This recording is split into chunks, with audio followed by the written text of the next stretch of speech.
সবাই দেখেছে লাঠিপিটা করে এবং এখানে নির্বাচন কমিশনার উপস্থিত ছিল। আমি বলতে চাই আমরা জীবন দিয়ে রক্ত দিয়ে এই জুলাই বিপ্লবে আমরা নেতৃত্ব দিয়েছি।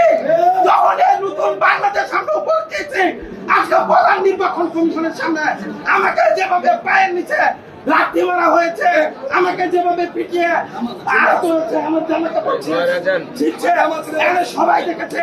সানবিট সব দিবে সামাল। সানবিট ম্যাজিক প্রেস ডিশওয়াশিং এর মাথা ঘোরানো সলিউশন।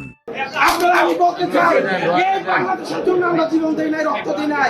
আমরা চেয়েছিলাম এই বাংলাদেশে একটি গণতান্ত্রিক পরিবেশ থাকবে, এখানে সবাই তার যুক্তি তুলে ধরবে। কিন্তু আমি আমার কথাই বলতে পারলাম না।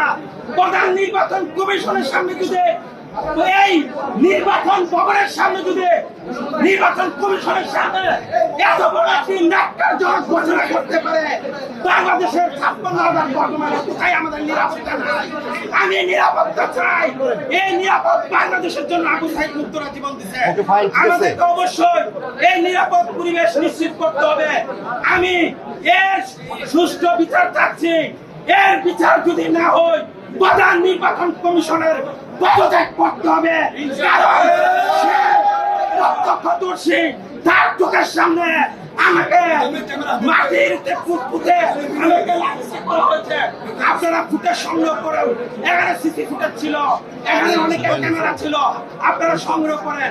কিভাবে এরকম একটি এখানে গুন্ডা মাস্টার নিয়ে ঢুকে কিভাবে একজন সাধারণ নাগরিকের তারা হাত তুলতে পারে?